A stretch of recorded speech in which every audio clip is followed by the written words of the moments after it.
What is going on, ladies and gentlemen? We are coming back to you another time today. Surprise. Second time today. Third time today, even, if you watch the press conferences.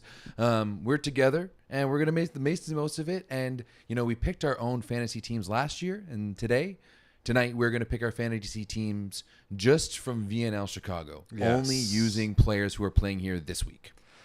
Yeah, and we've just come up with a bit of a scoring system, and we'll be able to keep track of this all week because there's no official real VNL fantasy anymore except for what our guy Pavle built for us in the Volleyball Source Discord, which you all should join. Check it out. But I think this could be a pretty entertaining exercise. We're gonna wing it. We came up with the scoring system. We don't exactly know the strategy around this, but let's put it up on screen and talk about kind of what we got here. We're gonna pick 14 player rosters. Yes. Only from players that we're about to watch this week. Yes. They can be from the actual rosters or from the reserves. Yes. But every day we're going to pick our active 7. Yep. So it'll be the active 7 will, of course, be 2 outsides, 2 middle blockers, 1 setter, 1 opposite, and 1 libero. And then as you can see there on your screen, that's how we're going to do the scoring. Yeah, feel free to read into the scoring for yourselves. But, yeah, we're going to pick 14 players. Each day we'll be able to set our starting 7.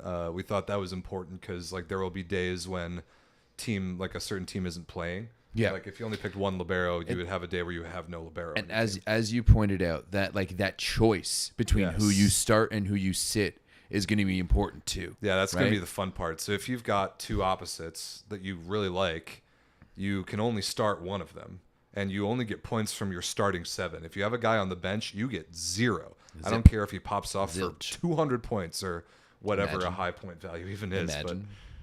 But the part of the fun is going to be picking our starting 7s every day, and we're going to track this both on social media and on the Discord, and just kind of as part of our weekly coverage. But how do you want to decide who picks first? I think whoever won the Canada-USA battle last should pick first. Last year, VNL? Yeah. For the record, you went 0-3 at the Olympics, but fine, you can pick first. Yeah. You can pick first. With my first pick, I'm going to pick Alessandro Micheletto. That one is obvious because there's a few things that you have to consider here. It's are they going to get played a lot? Di Giorgi, we know Di Giorgi is going to play Micheletto a whole bunch. We do. So yeah, we're going to start off Micheletto, and we know he's going to score a bunch as well. So Micheletto number 1. Damn it, we do know that. Also, sorry, I gotta change the way this OBS is set up so we can actually see the picks as we do them. True. Because I put an image instead of of a live of a display capture, which was very stupid. Do you want me to fill some time in here? Please do. Yeah. Okay. Fill 90 seconds for me. We can fill about 90 seconds here as we talk. I think this is going to be fun because we can either do independent updates, or we can either do updates throughout our live shows, or maybe in the morning or something. But as we go. So also as Rob was doing, not figuring out the scoring system, but testing it, I was doing research on the Chinese players because I think they are going to be the biggest wild cards in this one because we don't know who any of them are. None of them. I don't recognize any of these Chinese players. You tricked me. What? You've. Bro, I was telling you, I was like, you don't need to test out France. You've already said this is good. And then you kept on testing France. I was like, all right, I'm going to start researching China now. So I have a few of the Chinese athletes in my back pocket. How does this look? Get rid of that. Yay. I think I did it. Did you? Yeah, I did it. We got Micheletto up live now. Nice. Yeah. This is elite quality production value, but yeah, I think we got it. Yeah. Okay, great. People seem to be really hyping up the thumbnail. I made that thumbnail. Thumbnail's electric. And literally, I think Caitlin, shout out to Rob's wife, Caitlin, who took the picture for us 15 minutes ago. That thumbnail's going to hold up well for YouTube history. My horrible on-the-fly editing will not. Also, let this be proof that I'm taller than you. Huh? Look, I am taller than you in the thumbnail. Look. And I Standing, crouching like this is proof that you're taller than me. absolutely. Couldn't disagree more. That is the proof right there. It's not. I am long in leg and short in torso. Okay. I'm the exact opposite of that. We can prove this tomorrow when we're both standing fully. It's That's weird because stupid. when Sam and I are on the couch, we're like eye to eye, but she's 5'3" and I'm 6'3". So All right. You've made your Micheletto pick. It's very hard to disagree. He is awesome, and he will get a lot of volume this week. A guy who I think will get a lot of volume as well is Darlin Souza of Brazil. okay. I'm taking one of my opposites because we'll be able to set this each day. So I know week 1, Brazil did a little bit of rotating sort of nonsense with who was starting and who, like, where they had 3 opposites. They would bring one of them as the alternate, whatever. If we get news that for some reason Darlin won't start a match, I'll be able to react. But especially with probably the left sides of Lucas Bergman and Honorato, who aren't like super high level point scorers, I think a huge percentage of that offense is going Darwin's way. Okay. However, it's important to know we got the official roster release earlier today. Luke Relli, as many of you saw, is here, and he did the press conference. Alternate. But as of day 1, so the match against Canada, he's actually listed as an alternate. Let's so, go. just good news for Canada trying to play against. Them You tomorrow. can't we can't do a snake draft with only 2 people because then you're just doubling. Oh yeah, no, we're just we'll it's just alternate. back and forth. Yeah, we'll alternate. I mean, since you left him on the board, I'm gonna go with it. I'm going with Simone Giannelli. Simone Giannelli. Simone Giannelli, who once again we know is going to get a lot of minutes, and he's going to score a lot of points. So yeah, Yeah, there's an advantage here for setters that score, so especially blocking and serving, and then if your team efficiency is likely to be really high. So yeah, I think Giannelli is pretty clearly the number 1 setter pick. I'm gonna leave my setter position for a little bit later. I'm thinking Poland, and I'm thinking outside hitters, as we always think of with Poland. We've got Shalpuk, Semeniuk, and Schlivka, who are all here.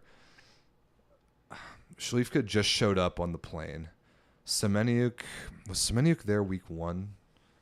I don't think that he was. he wasn't there week 1. No. Yeah, it was mostly like Gierjot and Shimura. So I think the freshest guy in that group, who I think is likely to play the most early, is Artur Shalpuk, and I'm going to take him as one of my outsides. Okay. I'm going to go for a middle. I'm going to go with someone who I think is going to have an impact in especially blocking and in serving. I'm going to go with Captain Canada. I'm going with Finn McCarthy. Okay.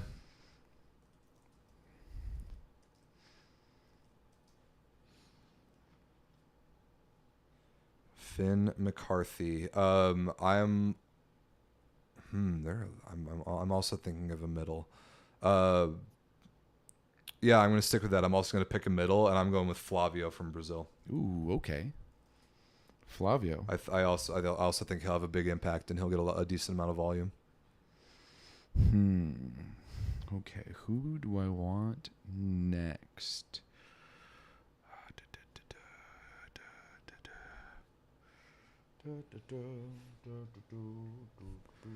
I'm totally winging this. I have done basically no. I only did research on one team, and I really only looked up 2 players.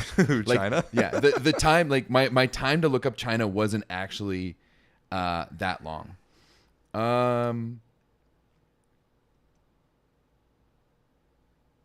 Someone who I think is going to take a lot of serve receive space this week. I'm taking Eric Shoji. I wanted him. Damn it. Yeah, I wanted him. Similarly, I'm taking Fabio Balasso. Ooh, I like that pick. Taking Fabio Balasso of Italy. Liberos can get points. They'll probably get somewhere in the ballpark of 10 points a match if they play really well, like between digs and positive passes, and hopefully not getting aced that much. So liberos do matter. Okay.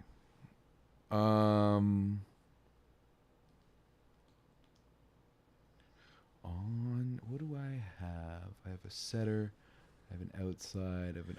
Ooh, I have an important thing that I thought about just now that might affect this draft, and I'm going to see if it comes up. That's not fair. You can't do that. If I think about it and you don't, that's on you, brother. Shit.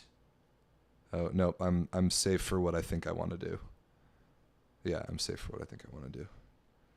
All right, who's your next pick? You know what? Based off of their performance in week number 1, this may be a bit of a dark horse pick. Might be a little bit early, but fuck it, Kevin Sosek. That's literally who I was just about to pick. Oh my god, I was just about to pick Kevin Sosek. Oh, damn it! I really wanted the compliment. I really wanted that compliment of opposites. Shit. Yeah, you got me there. That was a good pick. I'm picking another left side, and it's a guy who I think will continue to put up pretty good numbers that I assume will translate to being good fantasy numbers based on our formula. And I also think we'll get a lot of run this week, and it's Cooper Robinson of the United States. Okay. On the opposite side, I'm also going to another young guy, another guy who had a stellar week 1, was actually one of the top scorers after week 1. I'm going with my boy Brody Hofer. I knew that was coming somewhere. Not a bad pick by any means. I need Italians. I want...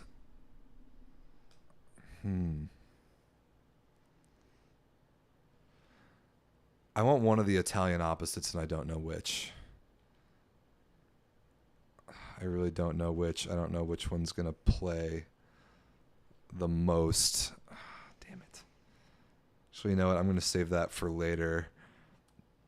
I'm going to go like sort of a... This might be a dark horse middle blocker pick. Everett, you interviewed him in week 1, and I think there might be an avenue for this guy to play a lot for Italy, and it's Giovanni Gargiulo. Yeah, honestly, I think that's a really good pick. He was on my list for sure. I'm a little mad he got away from me there. Excellent.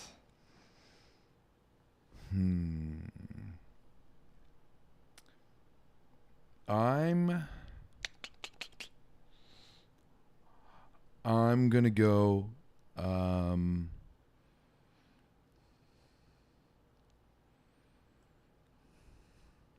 Ooh, this one's tough. But Let's see it. You know what? I'm gonna go with my first Chinese pick. Wow. I'm going with Zhang Shuang. The opposite? No, he is the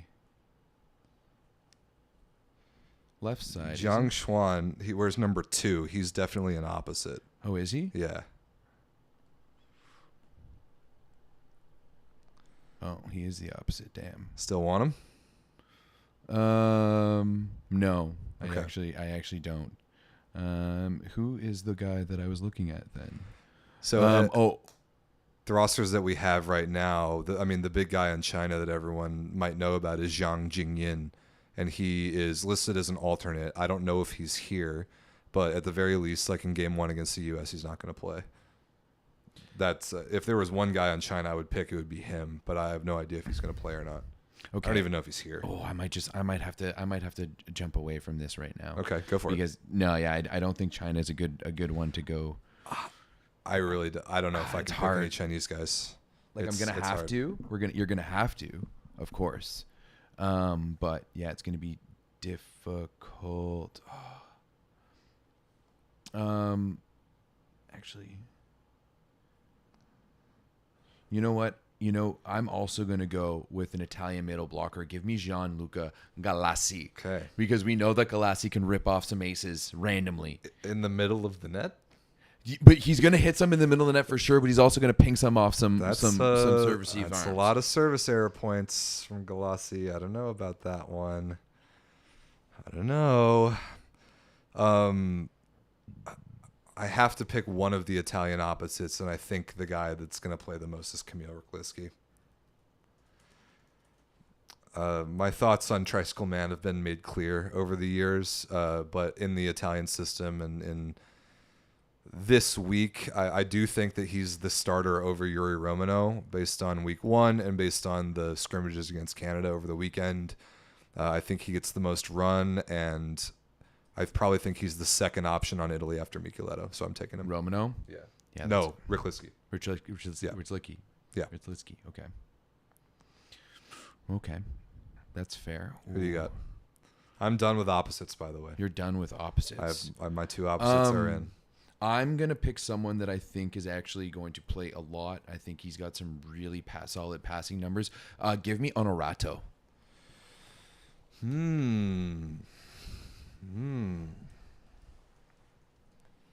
We like Honorato. I'm looking forward to chatting with him and hopefully interviewing him. But he's been putting up some decent numbers. I'm curious about that one. How's that going to hold up in terms of fantasy stats? I guess there's only one way to find out. I'm going with my first setter, and I'm picking Micah Ma'a. Other than Simone Gianelli, I think he's the setter that is here this week that's most likely to score points. Serving, blocking, attacking next to Gianelli. Like the other setters here are much more like they're really all they do is set the ball, and not there's anything wrong with that. But I think for the purposes of fantasy, I definitely want Micah Ma'a. I want a middle blocker. Okay. Give me Judson. Ooh. Who's averaging Brazilian. Who's averaging over 10 points a match so far. Yeah, he was good week 1. Yeah. I was impressed by him. Right. I think that's a pretty solid pick. He's averaging 2.5 blocks per match right now, which could be solid as well too. I'm going to pick another middle blocker, and I don't think you're going to like this. You're going to give Kofi, right? I'm picking Kofi. Picking Dane Jima. Yeah. The reality is, like, I'm not picking two people from the same position from the same team, so he was out there for the taking. Okay. For sure. What am I missing? I'm missing one outside hitter. I'm also missing a setter. Actually, give me Kachopa. Okay. Kachopa is your backup setter. Yeah. Give me Kachopa. All right, I'm going to leave my backup setter for later. I'm doubling up on Poland for outside hitters, and I'm taking Kamil Semeniuk. Ooh. He's on the board. It's impossible not to have him. I mean, some combination of Shalpuk, Semeniuk, Schlivka are almost certainly going to play the most. I mean, I would be pretty surprised if Gierjot got a lot of run.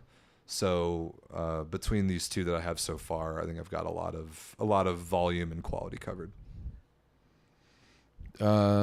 Someone who I think is inevitably just going to get dumped a lot of balls this weekend. Give me Kyle Ensing. What are your thoughts on the fact that we have 3 opposites on the roster and there's a chance that he won't dress every game? That's why he's my backup. Fair enough. Backup to Sasak. I don't hate that.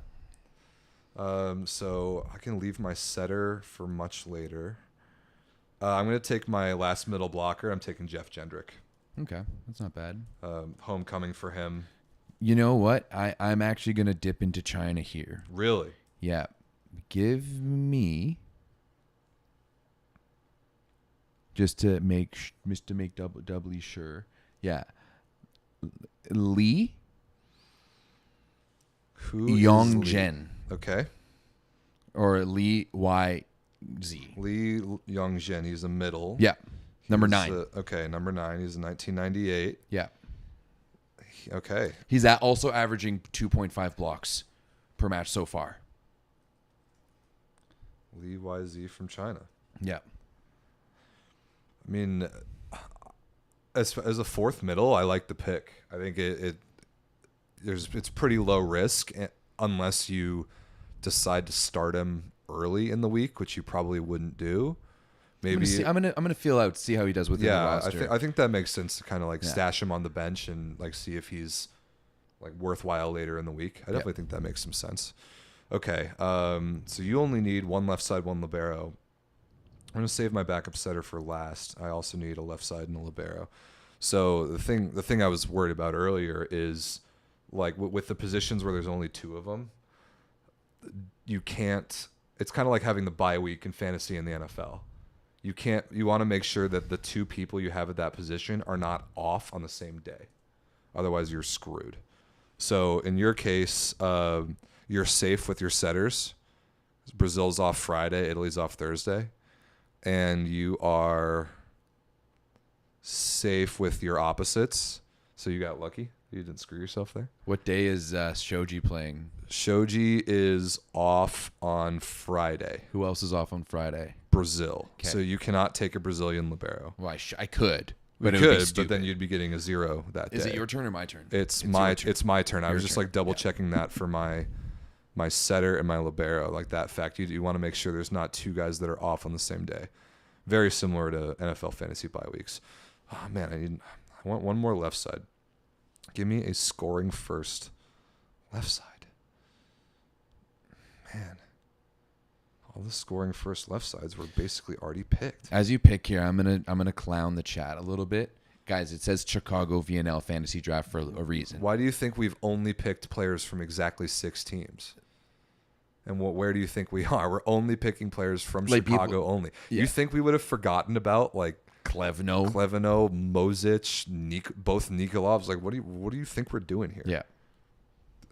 No, Chicago players only.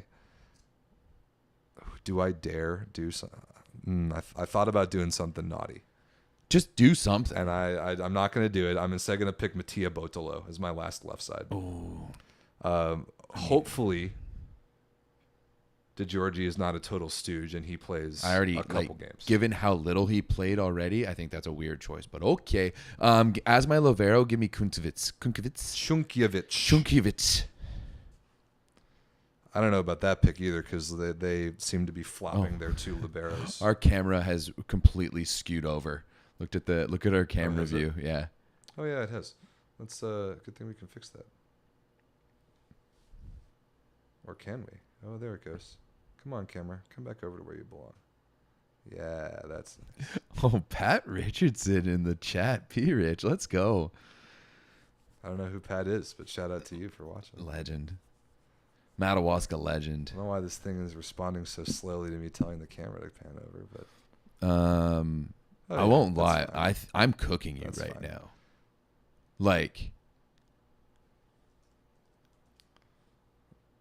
my you always think that you cook me at everything when you this don't. th- so this it's but okay. this one's not even close.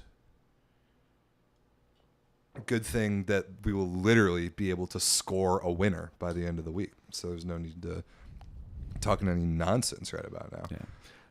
I need another setter and another libero.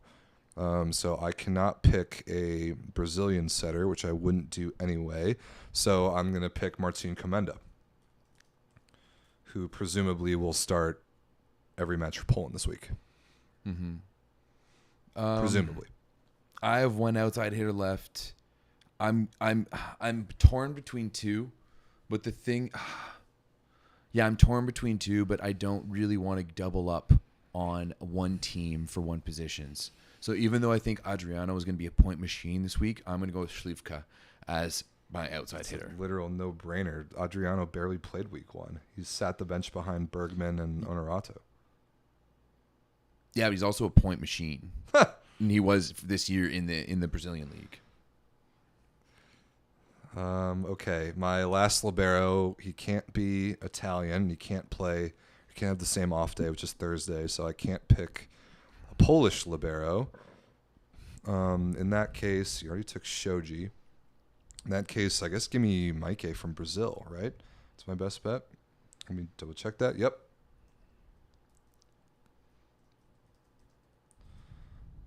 That's it. That is it. Our teams are official. Whew. So we're going to score these after every day. And so what is it, 12 matches of the week? Everything cumulative, it'll all add up. And we'll be able to set our lineups before every day.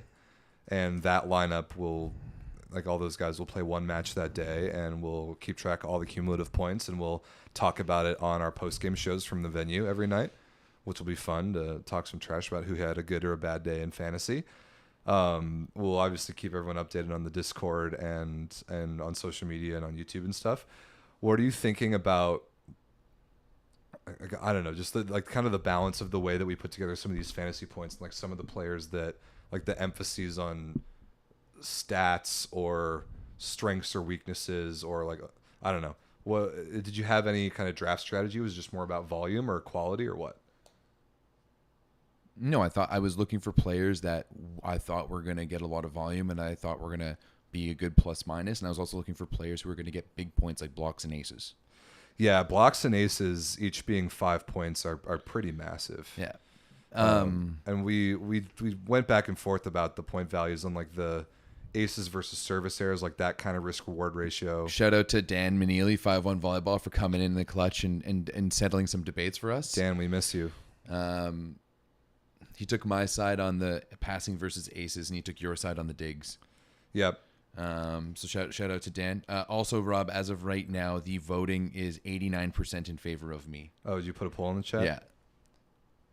Yeah. Somebody says a Chinese middle blocker is crazy. It is. I actually don't even hate that pick, though. I think obviously you're not going to start him earlier in the week, but if he has 2 good matches, then they have a day off. I might start him against you tomorrow. That would be ridiculous. You don't even know if he's one of their starting middle blockers this particular week. That would be nuts. But please go ahead and do it and get. But I don't know. Cool. But how do I know he's going to be a starting middle blocker compared to anyone? You don't think that? I'm pretty confident in saying that McCarthy, Galassi, and Judson are more likely to start tomorrow's games than Lee Young-jin necessarily. Mm-hmm. Problem is, if I have Judson and McCarthy going up against each other, like that's going to good. be no. Well, unless they're like solo blocking each other all the time. Yeah. But there's plenty of other ways they can get points. Another thing I think we should explain is the setter piece. Oh yeah. Because it's up at the top. I don't know if it's super clear. Though the way that one of the stats that will apply to setters only is the team attack efficiency, and we set 30% efficiency according to Volley Station, which subtracts times getting blocked and unforced errors. Team attack efficiency according to Volley Station. You're going to get your setter is going to get 1 point for every percentage point over 30%. And your setter is going to lose 1 point for every percent under 30%. Yes. And so the setters have potential of being big scorers. Yes. Because if you're rocking like an over a 40% efficiency with 10 your team, points right there. That's going to be 10 points plus whatever you're garnering in aces and kills and blocks and whatever. For example, touches, digs. Right. One of the matches that I threw in just as an example for our points testing was Canada-France, and I put Mason Greaves in there, who had no points, no blocks, no kills, no aces. He had 4 service errors, but he still ended up with like 11 or 12 points because of the team efficiency. So that obviously there's value on the setters. But he wasn't setting at all. He set the last 3 sets. No. In the France game? No. Max Elgert. So I'm sorry, I keep mixing those two up. I meant Max Elgert. My bad. I don't know why I mixed those two guys up. But straight up, Johnny A, shout out to Kent Greaves. I was having beers with him and Haldane at the end of Quebec, and they were telling me wild stories. They won the Champions League with Paris in the 90s, and they have wild stories about playing Alekno and Alekno telling him to fuck off through the net and stuff like that. So I'm actually going to do a podcast. I got Kent Greaves' number, and I'm going to do a podcast with him at some point. He's just going to tell me stories. That sounds fantastic. We need way more old volleyball stories in our lives. But yeah, I think one of the X factors in this fantasy can be the setter position. Yeah. I think especially those, like if Gianelli gets 3 blocks, 3 kills, that's 30 points. Yeah, for sure. So I think it's going to be very, especially as we're just figuring this out for the first year or for the first time ever. I think it's going to be interesting to see how this works. Yeah, me too. We could have to either tweak the scoring or totally tweak our draft strategy or whatever. But we winged it just now to pick these teams, and we're gonna keep track of them this week, and we're gonna see how it goes. Yep. All right. Is that it? I think that's it. Need to tell the people anything else? No, I think that's it. We'll either update you in. I think it's gonna be too quick to do it in the post game shows at the end of the day, because we're not gonna be able to turn around the numbers right away. It actually isn't as hard as I initially thought. I'm just copying lines in from Volley Station, and just does the math for me. I think we should just aim to do something quickly in the morning with it. We'll see. We'll see. We'll figure it out, and we'll let you guys know. We're very much figuring this out as we go. This was literally decided that we were going to do this over beers at dinner. Yeah. So more content. Yeah. Listen to Johnny A. Smash the like for the fellas. Yeah. Smash the likes for the fellas. Make sure you subscribe, because we're going to be here all week long doing a whole bunch of shit. Word. So far, at the end of this poll, over 40 votes, 81% in favor of my team. Like this, that's the biggest divide we've had. What's up with the 8.5 by 11 poster? I assume they mean this. This is something that we got at the 2023 NORCECA Championship in Charleston, West Virginia, for which we did all the broadcasts here on this channel. You should go back and watch them. They were pretty good. And like kind of the room that we had reserved for our gear that week, we had these signs, and there were two of them. Everett and I both took one home. And so I saw it on my sidewall when we were doing the show earlier, and I'm like, we should just put this in the background. Yeah, we should. So I did. Whose guitars are those? They're mine. This is my house. If there are no more questions in the chat, we appreciate you all tuning in this last second. Is that Kofi? Thing. Is that actual Kofi? Is that Kofi? Actual Kofi. If that's actual Kofi, I need to remind actual Kofi of who just picked him and of whose guitars these are. So Kofi, if you want to talk music tomorrow, let's go, dog. Oh, yo, I know a thing or two. Kofi should come over and jam. That would be sick. I know a thing or two. We should. I play guitar. I know you do. We should. That should be a part of the drunk stream. I completely agree. us trying to figure out a song at some point. That is a phenomenal idea for the drunk stream. If you want to watch the drunk stream, you must be a member of the Volleyball Source Discord. That's the only place we're going to share that. Yes, that is. We're not going to tag everyone, and we're not going to post it on YouTube to the public. So you gotta know where to look if you want to be a part of that. And we're also not going to tell you when it is, but keep an eye out for that later in the week. That is legitimately Kofi, the one and only. Is that actually Kofi? Yeah. That's Kofi, cheers to you, dog. That is 100%. Oh, no way. Yeah, that's him. Kofi, cheers to you, dog. Yeah, I got 6. I have 6 guitars in here, and I have an electronic drum set right over there in the corner. So, yeah, I've got some stuff. Let's talk music tomorrow. I'm looking forward to this. This will be fun. Yeah, can we have a Kofi times Volleyball Source collab? Can we be on a song? Be electric. That'd be sick. Hey, I can play any song if you name me a song and I've heard it before. I can play it in 5 seconds. It's a boy band now. That's my fun fact. I've got pretty good musical ears. We can maybe put them drunkenly to the test later in the week. That's enough rambling. Let's get the hell out of here. Eh? All right, peace, everyone. Love you all. Tomorrow. We'll see you tomorrow in the arena. Gonna be fun.